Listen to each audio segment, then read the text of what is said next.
Hello and welcome to this episode of the DHF podcast. DHF stands for Disciple Heritage Fellowship, and this is just one of our ministries at Disciple Heritage Fellowship, where we're helping equip Christian leaders to do what God has called them to do. I'm your host today, Sam, and I'm a DHF board member, and fairly recently, at the time of recording, transitioning to being a church planner, first DHF church from the ground up. That's a brand new church. And I have with me as my co-host, Chris. Hey everybody, Chris Henderson. As always, it's great to be on here. I am the lead pastor at Windsor Christian Church here in Windsor, Illinois. And we have with us today a guest, Bill Westers. And Bill recently went through a program called CIA with Frank Turek, Cross-Examiners Instructors Academy. We've had lots of guests on there who've also gone through that program, myself included. But he posted something in a little group for grads that caught my eye. And then when I found out his day job, well, that also caught my eye. So I invited him on as well. Bill, could you just tell us a little bit about your story and your how you got to be podcasting as well, as that's a form of ministry? Yeah, I'd love to. Well, first of all, I've always had a heart for ministry. I came to Christ probably early high school, late middle school, and immediately started going on mission trips and took a year off after high school to do a ministry internship in Texas, and decided that I wanted to do full-time missions. Well, that caused me to go to a Christian university where I studied both missions and because I wanted to do those missions in Africa, I decided to study French in addition to missions. So I was a double major, and so since then, after graduation, I was looking to work for. I've decided I need to pay down some student loans before I go out on the mission field, and so I was looking for mission organizations to start working for to be able to pay down some of those. Well, nothing was coming through, and so it was literally the day before graduation from college where my French professor called me and said, "Hey, we have even one of the members of the Board of Regents here in for graduation, and he's looking for a French teacher for his school in Louisiana." And so I actually interviewed with him that day, and he offered me the job, flew me down. I checked it out. I accepted and thought, I'm going to pay down some loans, maybe teach for 5 or 6 years, and then go out on the mission field. Well, 21 years later, here I am still as a high school teacher. And I teach both French and Spanish. I moved. I was a private Christian school in Louisiana, and once I got married, we decided we need to make a little bit more money than what the private school could offer at that time to be able to raise a family. And so I moved into the public schools, and that's when I added Spanish to my certification. And so I lived in Louisiana for 13 years, and which is where I met my wife, and both my kids were born there. And moving back to Michigan back in 2016 because my wife wanted to go back to school for nursing.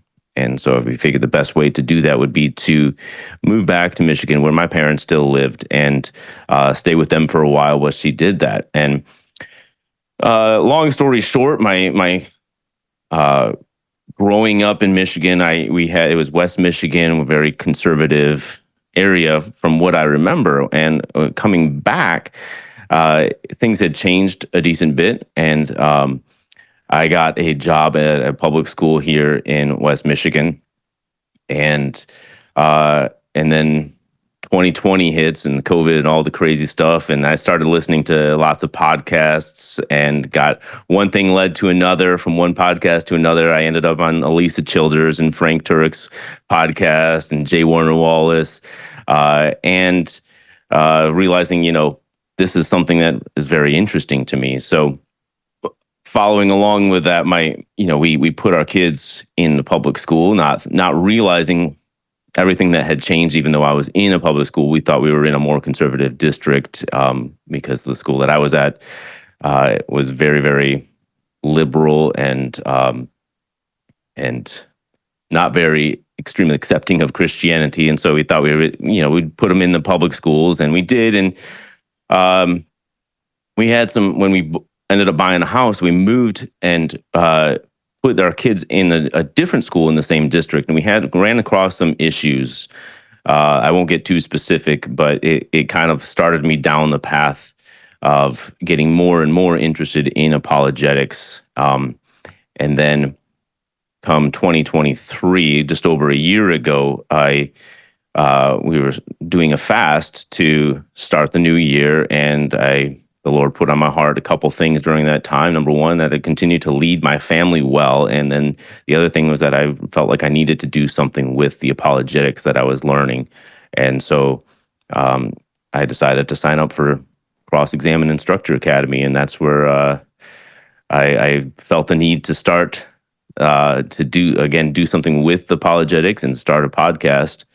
And so here we are I launched Encountering Truth back in November of this past year. And so it's a podcast where we examine the evidence for Christianity, engage culture with kindness and conviction, and encounter Jesus as the way, the truth, and the life. Oh, Bill, I really love that mission statement that you have. In fact, the last church I was at, part of our mission statement was that engage word, just because we want to go out there and engage individuals as well as culture broadly. And fellow CIA alum, so I know what you went through, and I love those guys. They poured into my life so much. And even though I teased you a little bit, saying that my favorite French thing to say is "Je déteste le parler en français," I hate speaking French. I know a little, and un poquito español as well, but trilingual, that's really impressive. But you have gone a different path than maybe a lot of our listeners, and you're in the high school, and you're also podcasting. And I remember the post that got my attention was that got you some flack, it seems like. Could you go into that?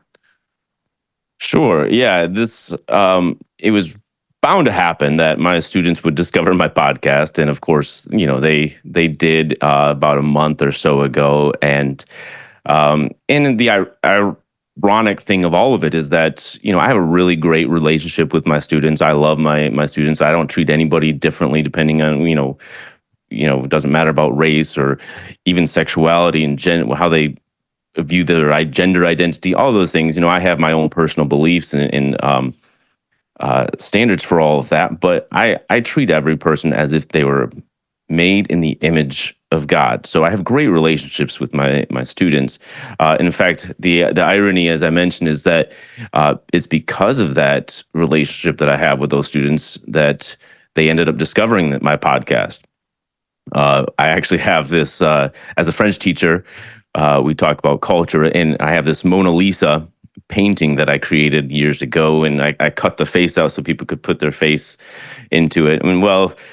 That turned into a kind of a fun game. I prop it up on the whiteboard, and students like to draw faces in the Mona Lisa on the whiteboard, and it became like a celebrity of the day. Well, one day, back in early March, I had some students that wanted to do the celebrity of the day, and they wanted to make me the celebrity of the day. So what do? They Googled a picture, Googled my name, and came to find a picture of me, and that's how they kind of stumbled across my podcast. Well, I didn't have an issue with that. A student came to me and said, "Oh, did you know we found your podcast?" I'm like, "Okay, well, how'd you?" She stumbled across it and told me how that happened, and I thought that that's fine. So far I haven't done any real controversial topics for the most part, and maybe some mentions here or there about certain LGBTQ or social justice issues, but they're usually buried kind of deep within the episodes and their short mentions so far. However, I did have an entire episode on the issue of abortion, approaching it from the idea of what is the unborn. Because if your child comes up to behind you and says, "Mommy, Daddy, can I kill this?"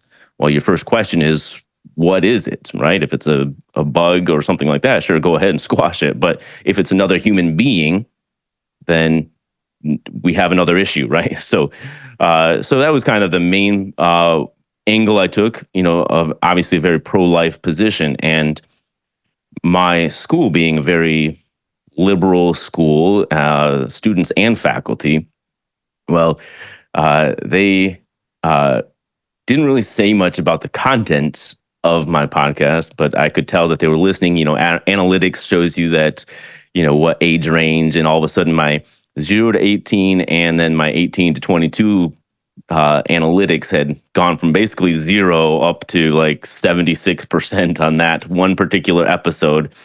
And then, several days later, I had noticed that I hadn't really checked, but I'd gone to Spotify. I noticed that all of a sudden my ratings had gone from somewhere in the 4s. Now it's not a big podcast right now, right? So I don't have a whole lot of ratings, and so it doesn't take a whole lot to affect those ratings, right? And so I had looked, and I was in like about the 4s, somewhere 4 out of 5 star rating, and it had all of a sudden dropped to about a 2.8 out of 5 stars. And which I don't do this for the ratings, but the issue is, of course, that ratings determine algorithms, and so although they hadn't really come talk to me and expressed any viewpoints, verbally to me, they did obviously silently show their disapproval by rating the podcast very low to try to minimize my reach. And so as a very new podcast, it's just concerning because the message, the word that, I feel like I have some important things to share with people and Christians, my target audience being Christians. And when these other, high school students that are not Christians are coming in and kind of rating it low, they're going to limit that reach because of those algorithms. So. And that's something that is kind of unique to our modern world, the way the algorithms work and the way that there's this silent mass dissent that can kind of limit or downvote your voice and your impact. But as someone, obviously I'm one of the hosts and co-hosts here at the DHF podcast. I've also got a book out there on Amazon. Like any of those ratings and it means so much when you get that 5-star. All right, so appreciative. So we'll make sure to link your show down below because that really does help other people see it. And if you're trying to spread truth and something helpful, you want as many people to see it as possible. So I definitely appreciate that. But did you get any feedback from like any of the students or any of the parents or anything like that? Or was it all just that silent, I guess, poor star ratings that they posted? Yeah, I got no real feedback from the kids themselves or their families as of yet. I mean, it's still kind of early in the process too. It's bound to get discovered by more students as well. In fact, I did have one other student mention to me, say, "Oh, I found your podcast, but don't worry, I won't tell any of those other students in the class that you have it." I'm like, okay, well, I don't care if you do, but it was just interesting to me that, for one, he felt the need to tell me, because you could see the topics of, the reliability of the Gospels and the moral argument for the existence of God and other different types of apologetics topics that I've talked about. And he said, it looks really interesting. I'm going to listen to it. But he felt the need to say that he wasn't going to tell them. I don't know if that was because of, respecting my own personal life, or if it was just because he felt like, it's not something that they should know, or something, because of the topics, or I shouldn't be doing it. But and then I also found out through another teacher that some of my former students, who she now has,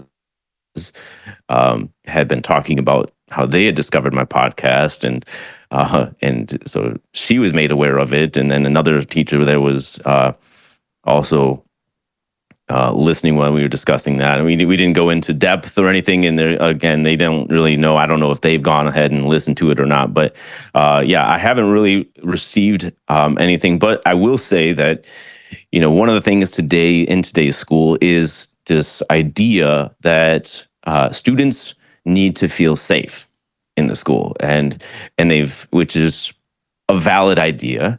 However, they've taken it to the extreme measure, and basically, the principal, even as much as this year, at the beginning of the year, I remember him saying, "Oh, be careful what you post." Not to me personally, but to the faculty as a whole. Be careful about what you post on social media, because yes, you have freedom of speech, but consider how what you post may make some of our students feel unsafe in a school environment. And so a lot of what they're framing this around these days is this idea of safety. In fact, in schools, in education right now, for really anyone that would go through any kind of education courses to be prepared to become a teacher, there's something that's called the Maslow's hierarchy of needs, and I believe this is also a issue in the social sciences as well.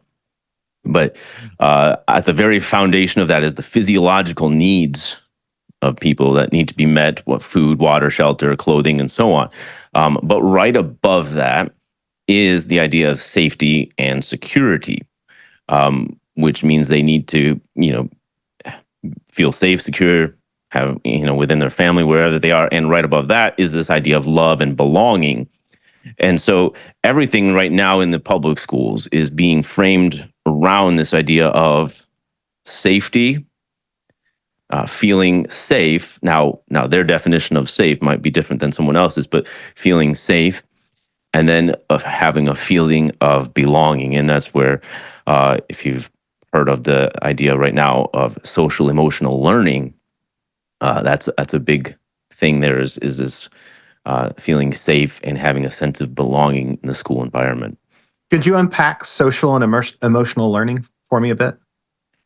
Sure. Social and emotional learning is this one of the big trends right now in public education. And what it does is its focus is to help students first learn socially and emotionally. So in managing their own emotions and having there's a graph, or not a graph, but a diagram with concentric circles. With at the very center of that, you have self-awareness, self-management, responsible decision making, relationship skills, and social awareness. Now, that is at the very center of these concentric circles.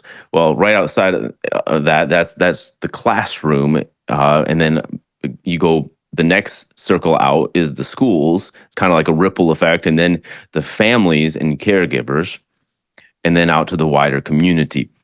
And so, what is this focus in social emotional learning is, in many ways, there's some very good aspects to it. Kids need to be able to learn how to manage emotions, being aware of their own emotions and social skills, and how to cope in different situations. Now, it does, however, become kind of a Trojan horse for some other things, like DEI issues and LGBTQ affirming language and trends.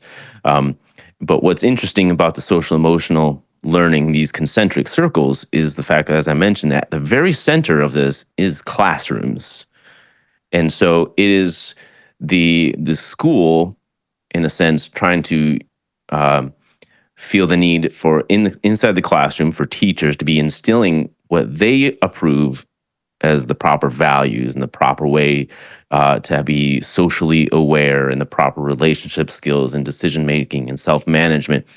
And then it goes out to the schools and then out to the families. And so in a sense, what's happening is schools in some ways are usurping the roles of families as the primary groups to instill those values and say what's appropriate socially and whatnot. And then schools are taking that and trying to then communicate that out to the families and as a ripple effect that way, instead of the families being at the center. Yeah, I caught that as soon as you said it and made a note. I mean, there was several, I guess, kind of hooks in what you said that I just caught me, or I wanted to respond to. for those, I learned at Maslow's hierarchy of needs, both secularly as well as in a seminary missionary context, where if you're trying to get someone the gospel and they're starving, maybe you literally need to feed them first. There might be a physical barrier you need to meet before you can share with them the truth of Jesus and disciple them, and so that's important. And you never unhook that. You don't just hand them the food and then walk away, because then they're going to get hungry again. But if you can meet their need and then bring them to Jesus, that's good. And I taught aggression replacement therapy, trained by the state of Alaska, and some of that. So I understand recognizing emotions. A lot of people don't realize their own body language, for instance, when they're getting mad. And if they can catch that before they lose control, then they can kind of keep themselves in the driver's seat rather than the emotions in the driver's seat.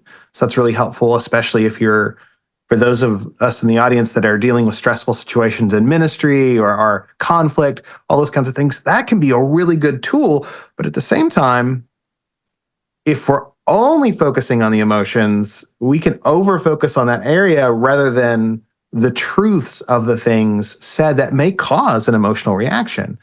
Like, what are we keeping them safe from? Are we keeping them safe from truth? Things that may challenge them and rattle them, because we need some of that. And then that last part, wow, why are they taking the center stage? What change? How did that change come to be, that they're kind of stepping into the center there instead of the family? I think a lot of it comes from the critical theories and the neo-Marxism, and where it's kind of this long march through the institutions, right? So if they can't change the minds of the adults, well, then we're going to start reaching to the kids and change society that way. In fact, a lot of the critical theories, they'll tell you, in schools, they'll say, well, we don't teach critical race theory here, or the critical theories, that's a legal thing, at an advanced degree. And but it's in the water, and everything that's done is done very much out of this idea of the oppressed versus oppressor narrative. And let me first clarify that this is not in every school. It's getting there. But some rural schools might have it much less than more than the urban schools and inner city type schools.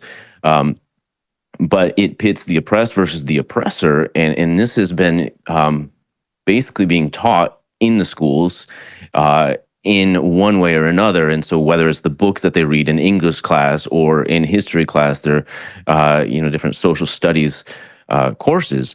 But it's not just about race. It's about gender theory, that where the men are the oppressors and women are the oppressed. It's about the queer theory, or and even the church, even religion. Christianity is considered an oppressive group, versus non-Christians are the oppressed group. And then at the level of student or a child and adult even, and this is where a lot of people don't understand where the critical theories lead, is that kind of break down this social binary, and in this social emotional learning. And I actually copied a quote from this CASEL, which is, I believe, the California Social Emotional Learning website. It says that SEL instruction is carried out mostly effectively in nurturing safe environments characterized by positive, caring relationships among students and teachers to facilitate age-appropriate and culturally responsive instruction. Adults must understand and appreciate the unique strengths and needs of each student and support students' identities. So you can see there that they're talking about supporting students' identities, but then it goes further. If you're keen on identifying what's kind of being said here, is that when adults incorporate students' personal experiences and cultural backgrounds and seek their input, they create an inclusive classroom environment where students are partners in the educational process, elevating their own agency. Strong relationships between adults and students can facilitate co-learning, foster student and adult growth, and generate collaborative solutions to shared concerns. And so I'm all about having those interactions and those relationships with students. But what's happening is breaking down this social binary and basically approaching it from the idea that children are oppressed groups, and if you caught the language, and they're elevating their own language. So the critical theories are all about elevating voices of the oppressed groups. And so I think a lot of this has come in through that. And I was actually reading an article just the other day of how the political landscape lays out in public education, where I believe it was 87 Democrats as teachers for every 13 Republicans in the high school. Now, I'm not trying to make it a political issue, but you can see where a lot of that the people would stand in relation to certain issues.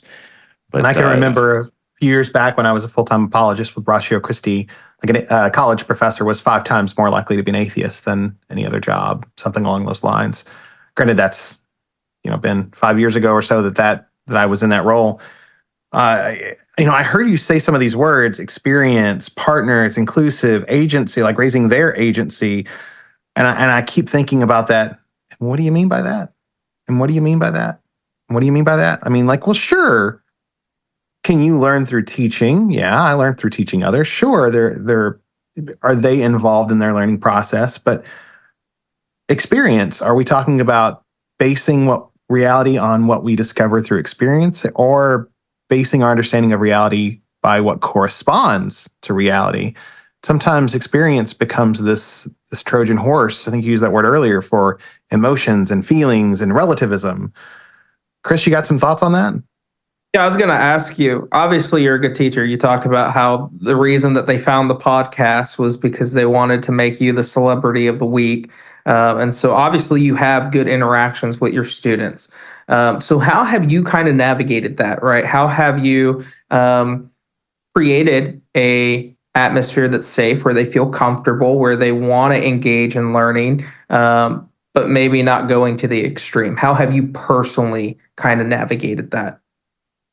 Yeah, it's always been a challenge in the public school, because you have a heart for all of your students. You love your students, and you want the very best for them, which of course would be for them to come to know Christ. Well, on that front, you are very, very limited on what you can even do, right?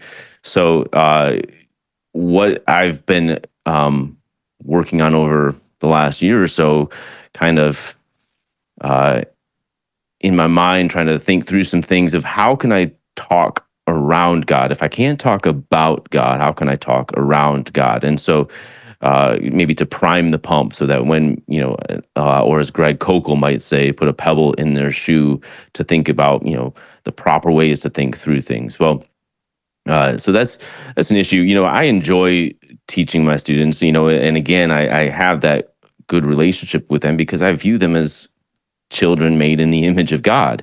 And so I don't treat them any differently. And so I use humor in my classroom, and, just continue to build those relationships. But it is a challenge to know, to hear some of the things that they say, but yet you feel like you can't really say a whole lot in expressing your opinion from a biblical worldview about those things. We've had to go through our DEI trainings and even trainings about gender and sexuality, and we've had to go through we've talked about the policies at the school. And so it's a challenging environment for a Christian in a public school.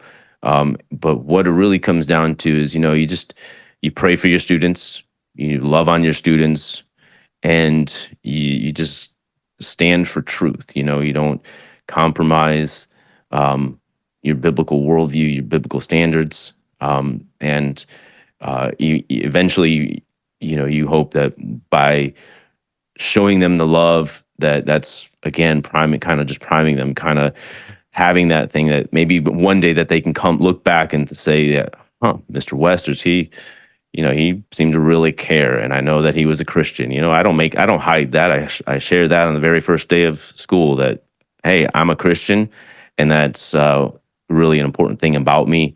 And it's not just something I do; it's really who I am, and so it affects everything. But and so you just hope that you can make an influence just by showing the love of Jesus to them on a regular basis, and that it has a lasting impact. And how has, like, since this podcast has been discovered, has it impacted your interactions with the students at all? That's a great question. I I have not really noticed a difference. Like I said, and nobody's really actually said anything to me verbally since they discovered it and listened to it. They kind of just did their silent disapproval, but uh, but yeah, I just continued to treat them with the love of Christ, and nobody seems it doesn't seem too much different than it was before. And so, and if anything, I feel more pressure now to be Christ-like in front of them, now that they know, where I stand on certain issues, uh, and have a further influence, and that's part of the reason why I started a podcast with apologetics, is because it gives me an outlet, where I feel like I can't really say the things in my everyday job that I would love to be able to say to my students. Well, I can hopefully reach those nooks and crannies through the podcast of, people might not listen to Elisa Childress, people might not listen to Frank Turek or J. Warner Wallace, but if they know me, or if they happen to come across the Encountering Truth podcast, maybe they would listen to that and reach those nooks and crannies of people that might not otherwise hear something else. Do you have any advice for pastors, for churches, for members, maybe even for, like, the young people that are starting to embark on their college career and pursue academics and possibly teaching in a public school? Do you have any advice for those people? Yeah, definitely. For one,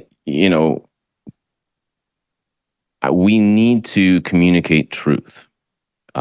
And as far as with community members, church members, not everybody has the option to put their kids in a private Christian school or homeschool, right? In fact, we pulled our kids out of the public schools after some issues that we walked through, and we didn't have the resources to put them in a private school or to be able to homeschool, and so we have them right now in a charter school.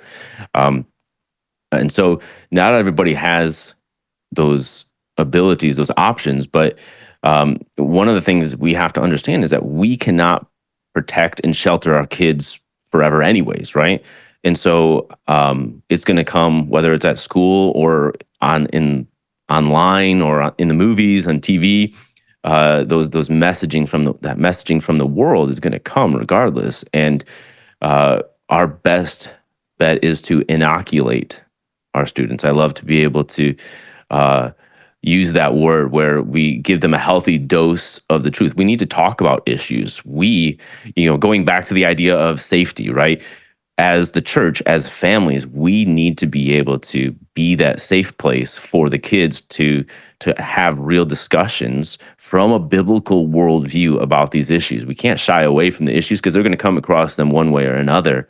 And they need to be in our families, in our churches, in our youth groups, and allow for those questions and doubts, and talk about the issues of race and gender and sexuality, and even the evolution and those types of things from an apologetic standpoint. And as Christians deciding to go into the public schools as teachers, I mean, be prepared that the schools of education, the colleges, they're going to basically be making every attempt to get you to budge on that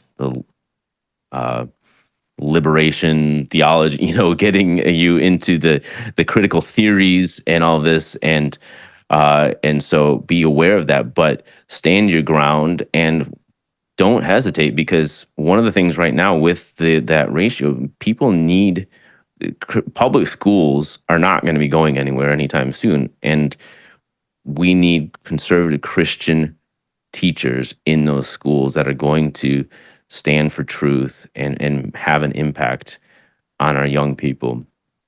And so to just be aware of all of those things, because there's a lot of things right now that are godless ideas cloaked in biblical language. And as Christians, we need to be keen on that. We need to be able to identify those things and stand for truth.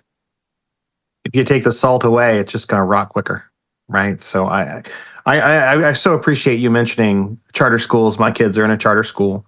I hear the podcast sometimes, and especially having spent most of my adult life in ministry, I've had a couple of secular jobs, but I don't make a ton of money, right?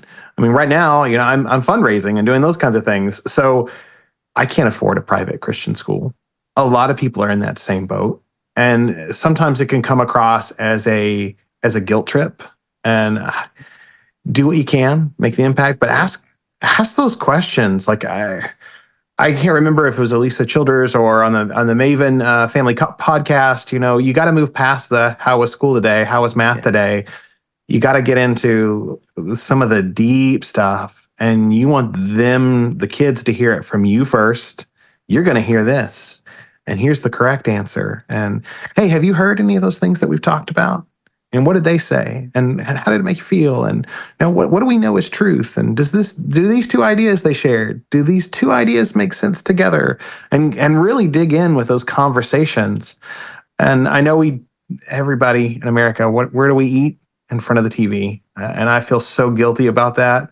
But pause, hit pause, ask some questions, talk. I really appreciated your advice, and that you're in the school, because it is a mission field. I mean, it's so important to be there.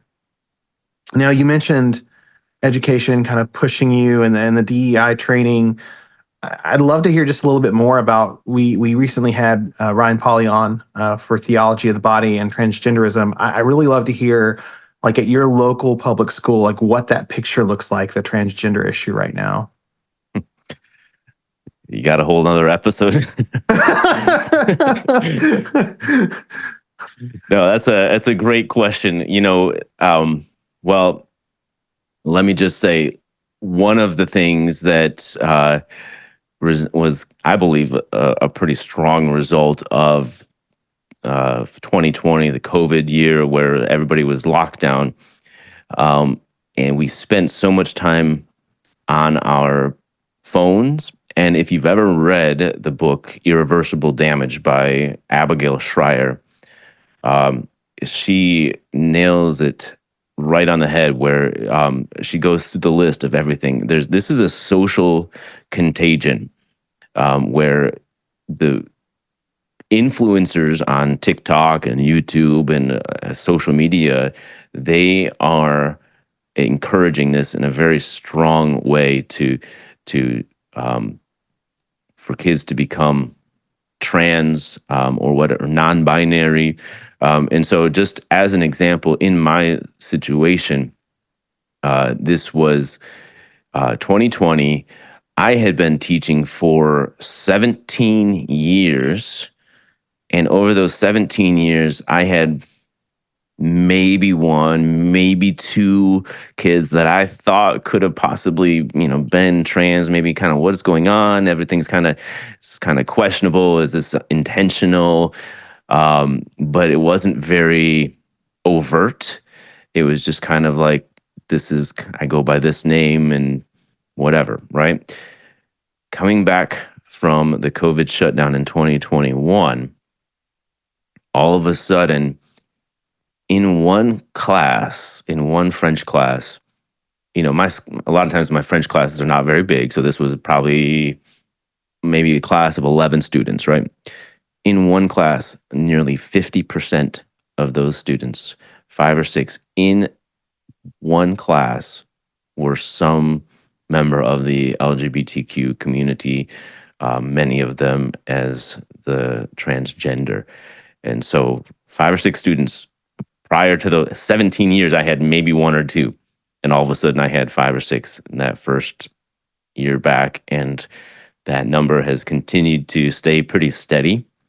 And one of our things at our school is, they want you, try to encourage you, make sure you respect kids' pronouns, and in one of our professional development meetings, one teacher, raised her hand and said, "Hey, do we have a policy with regards to if a student identifies as transgender? Do we?" And they say that they don't want us to tell their parents. Well, what do we do? Do we have a policy for that? And the principal, of course, is, well, we don't have an official policy for that, but I would, I would say that you would probably want to honor their wishes, respect their wishes, because we want the school to be a safe place for students. And so that's where this is coming. And this is one of the reasons I pulled our kids out of a public school, because we were coming across some issues with this. And I find out more recently, listening to Natasha Crane's podcast, that the school that we pulled our students out of actually is in a lawsuit right now, and with a family who's being represented by Alliance Defending Freedom, because of those transgender issues, where the school is actually actively trying to hide it from the parents, having 2 sets of records, and everything that they would send home to the parents was with the students' actual names, but everything in-house in school was with that student's chosen new name and pronouns. And so this is a very, very pervasive issue in schools, and it's I've seen it firsthand, the shift. Like I said, this is something where I have kids that identify as trans and non-binary, and it has exploded as a social contagion. Everything according to what Abigail Shrier says in her book. Upper middle class white girls, typically, sometimes on the autism spectrum, and all usually having at least one other friend in their social group that already identifies as trans, and so all of these things, with the influence of social media. And that's why I think after 2020 we had all of this time to be consuming this social media, that I think it had a very big impact on certain students that were already in that position and easily influenced to make that transition. What's really sounding scary to me is this not telling the parents a safe place. It sounds like a safe place from the consequences of your actions, from accountability from your parents. Can you imagine, hey, I know your underage kid is drinking or doing drugs, but it's okay. You won't tell your parents. Like, doesn't that sound sketchy? I just imagine a twirly mustache, a hat, and a trench coat. Like, that is not what I want from a school. That is not, I mean, they're not their kids. Exactly. There are kids. Yeah. I get passionate about that, having kids of my own, but oh my goodness. I hope this is an introduction, but I do want to ask one more question at the risk of going long. I was just a pastor. Chris is a pastor. I'm church planning, so different type of pastor. How do us as pastors engage with public school teachers in a way that could bring glory to God and advance the kingdom? A great question. Well, I would, as a teacher myself, I would appreciate as much support from pastors as possible. So when it comes to, if you have teachers, public school teachers in your churches, we live our life in the trenches, it feels like, where we have to muzzle ourselves. And so to be able to feel like you have the support at the local church level from your leaders, from your pastors, it makes a huge difference. And so I think that's one thing, is just communicating that. And, the other thing with that is we are always, I guess you could say, feels like we are always at risk of potentially losing our jobs over something like this. There's been lawsuits, people losing their jobs over accidentally using wrong pronouns or issues like that. Well, to have the support from your pastors and saying, hey, listen, we're going to try to help you, if it comes down to finding another job or, support you in your decision making. And so those types of things, I think from my perspective, I would appreciate the support of my church leadership. And I think, again, the idea of being able to, in the church, provide that apologetics background, because that's a lot of teachers, they don't necessarily know how to interact. A lot of people haven't had the Greg Kokel, the tactics ideas of what do you mean by that. And so being able to help equip teachers to not only have a biblical worldview, but how to engage non-Christians in general and their own students. And as I was talking earlier, it was like talking around God or talking toward God when you can't talk about God, I think would be a beneficial thing for a lot of teachers to be able to understand that these are the issues. You need to stand strong for truth, and here's how to do it. Well, I hope this is an introduction to our listeners, and that you go and check out encounteringtruth.org and follow Bill Westers there. And that you can also find him on Spotify. And if you listen to a couple episodes, you can give him a rating, boost that back up. But I really appreciate you, Bill, and thanks for what you're doing. I think sometimes we get ministry confused and think, there's ministers, they do ministry. No. Royal priesthood of all believers. And some of the hardest ministry is being a teacher in a secular setting this day and age. So thank you for doing that. And thank you for podcasting and getting those ideas out there. So yeah, thank you again for joining Sam and I. If you are listening, don't forget to like and subscribe. We're going to put his podcast in our show notes, so make sure you go and check him out and listen to his content and give him a like. As is always the case, it was great being here with Sam and talking with all of you.